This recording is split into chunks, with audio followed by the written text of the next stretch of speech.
Και όλα καλά. Στο Twitter και σε όλες τις εκπομπές και το Σαββατοκύριακο ο ίδιος ο χαμός. Ναι, και όχι μόνο στο Twitter. Έτσι και πατήσετε. Εγώ τι να προσέξω, εγώ όταν μιλάω παιδιά στην σελίδα του Made in Star γίνεται ένας πανικός, λες και έχω κάποιο προσωπικό θέμα του Ζαρίφη. Για να ξεκαθαρίσω εδώ τα πράγματα, γιατί την Παρασκευή ήμουν λίγο παραστατικός παραπάνω από ό,τι έπρεπε, αλλά έτσι αντέδρασα. Συγγνώμη, έτσι αντιδρώ, έτσι είμαι εγώ. Και δεν μπορώ, έτσι εκφράζομαι και σε όποιον αρέσουμε στην τελική.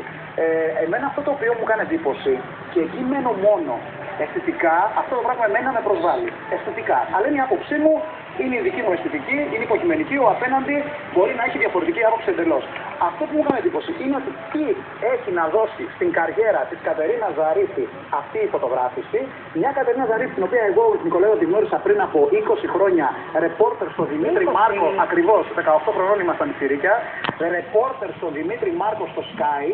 Για τις αληθινές ιστορίες τότε έτρεχε πανικόβλητη, χωρίς καμία ψυχαγωγία, αυτό που λέμε τώρα το κομμάτι ψυχαγωγικό ή το ενημερωτικό, έκανε ελεύθερο ρεπορτάζ και μου έκανε πολύ μεγάλη εντύπωση η απόφαση μιας δημοσιογράφου, γιατί στο δικό μου το μυαλό, η Ζαρίφη είναι συνάδελφος, έτσι, να βγάλει το σώμα της έξω φορά παρτίδα, εκτός αν έχει αποφασίσει να αλλάξει δρόμο και να κάνει κάτι άλλο. Να είναι μοντέλο, να το καταλάβω. Να είναι